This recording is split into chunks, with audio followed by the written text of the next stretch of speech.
Okay, I have my setup fully prepared to go now here. Turn on the gas grill. Got the gas fired up. Got my match. We'll get things going. I use a stopwatch at all times.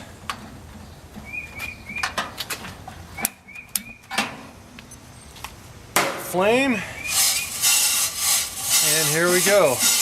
We're going to have a lot of cranking to do here.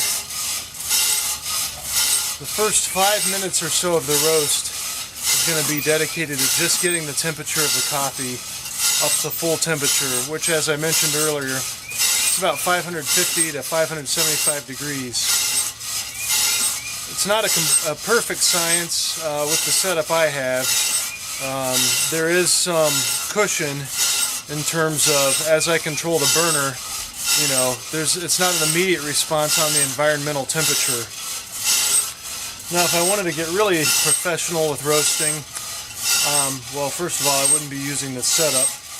But that aside, if I wanted to get really professional, there are guys that actually have a thermometer down inside the beans, so you can measure the actual temperature of the beans. The only thing I measure during this process is what we call the environmental temperature. You'll see it abbreviated as ET if you get onto these bean roasting bulletin boards. Even though I'm only measuring environmental temperature, which is subject to being slightly, what's the right word? Maybe not the best way to measure the bean temperature, because obviously on a cold day the beans could be hotter where the environmental temperature is lower. On a hot day the beans could be cooler when the environmental temperature is higher. So it is influenced by the outside elements, but I find that environmental temperature is close enough to usually keep my roasts within a minute or two of one another. And obviously if you're a professional roaster, that's not going to be close enough. But for me, trying to make coffee that tastes better than Starbucks and is cheaper too, not a problem whatsoever. Now, I'm about 2 minutes into the roast here, and I'm going to be monitoring my temperature. Like I said, I want to get it up to about 550 to 575. Once I hit 550, I'll start backing off the heat.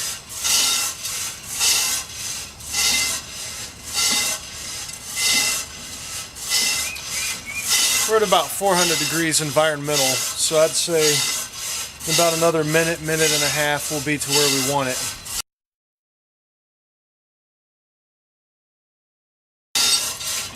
I don't really know what my set RPM is, but this seems to work fine. The goal here is to agitate the beans. You want to be agitating the beans so that you get a uniform roast. And I find that with 1.25 pounds in this size roaster at 550 to 575 degrees, I get a nice even roast. If I add more beans than that, it slows my roast time, which means the bean isn't heating quite as fast as you might prefer for a quality roast. Plus it means that with all those extra beans in there, the heat is not distributing as evenly, and you get more spotting. You get some beans that roast very dark in a roast, and some beans that roast lighter. We're now 4 minutes into the roast. Just over 500 degrees. And in about 5 minutes we'll be entering a first crack, which is where the bean starts to expand to the point that the water is being released as water vapor from within inside the bean. The beans expand from a smaller pea size to a larger, like lima bean, coffee bean size. I was talking about first crack. I think it's pretty widely accepted that you want to let the bean go through first crack.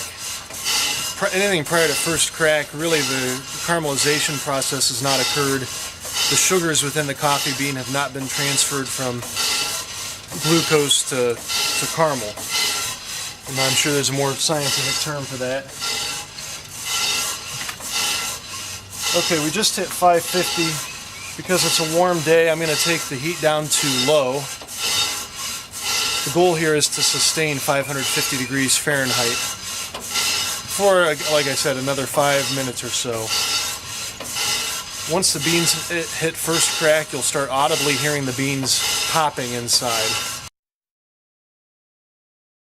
I'm checking my temperature. Even though I brought the heat down to low, we're still, temperature is rising. It's almost to 600 now, so I've really got it backed off.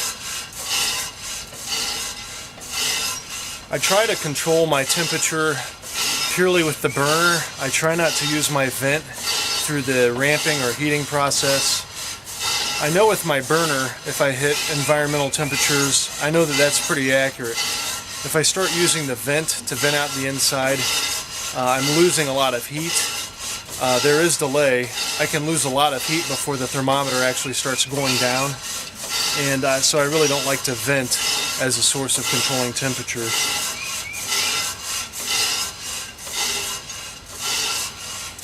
Yep, we're approaching 600 here. We're just under 600.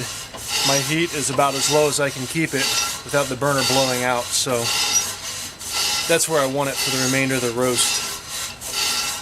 We're about 7¼ minutes in here.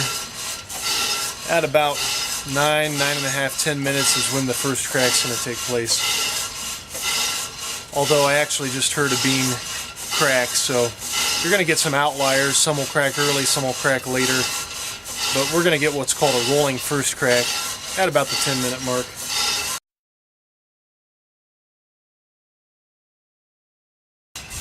You may want to try roasting, for starters, if this is your first batch. You may want to roast with a hot air popcorn popper. It's much simpler to get going on, although again this setup I love superiorly more than a hot air popper. Hot air poppers get the beans to roasting temperature in about 2 minutes. That's just way too fast to have any sufficient control over what you're doing, and the beans just taste like burnt popcorn, frankly. But a popcorn popper is a good way to start. You need a hot air fluid bed popper, like, well, do research online. There's all kinds of information about that. As far as where I get my green beans, I order them from a company called BurmanCoffeeRoasters.com.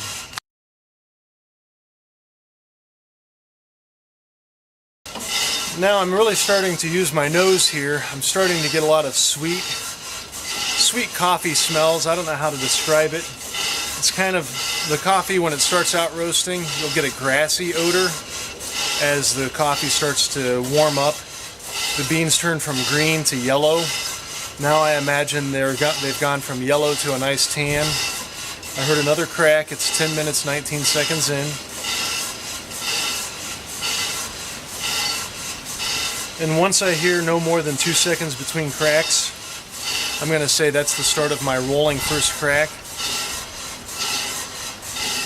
And that's when I'll hit my stopwatch.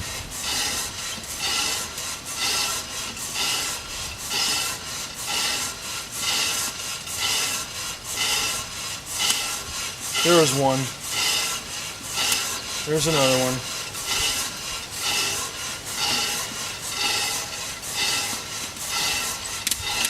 Okay, there we go. First crack's really moving now. I went ahead and stopped my stopwatch, or I hit the lap button, so now I'm going to track how long my first crack lasts. Hopefully you can hear.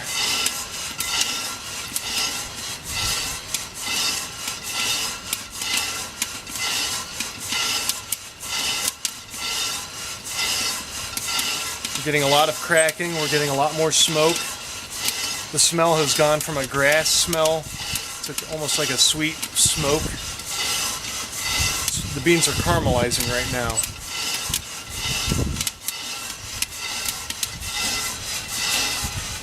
From the time I start first crack, I count off about 2 minutes.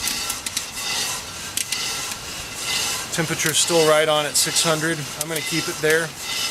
Some people like to change temperature throughout the roast. For me, I'd rather keep it standardized so I know exactly what happened every roast. I don't have a computer tracking software to monitor. There's a software out there you can monitor your temperature throughout the roast. You can change it. You can get really creative. I'm not going to mess with that.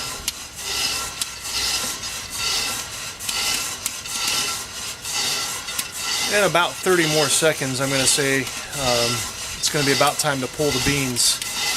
And the goal once I pull them is to cool them off very quickly. So I'm going to put them in front of this fan, and in about 4 minutes they'll be to room temperature. After first crack, they'll start going into a second crack, which is a thinner Rice Krispie sounding crackle. That's when you're starting to get into your Starbucks roasts. I don't like that. I like to taste the coffee, so before I really get into the second crack, I'm going to pull the beans. I'm starting to hear a couple of those Rice Krispie sounds.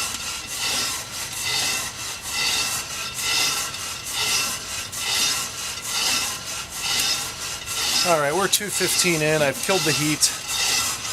Let it go without heat for another second here. And then at 2:30 in the first crack, I'm going to put them on the burner. Or I'm sorry, on the cooler.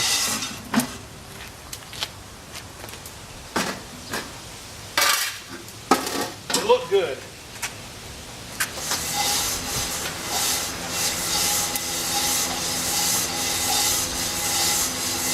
See a lot of chaff flowing out.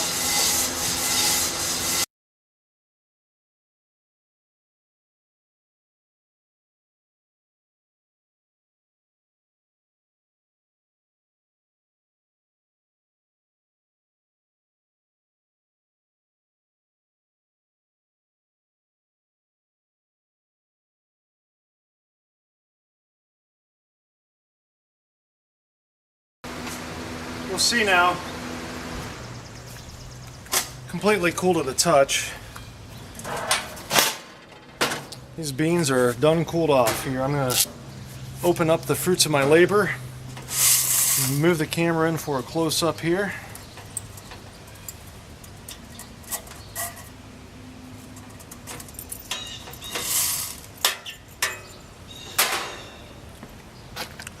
Okay.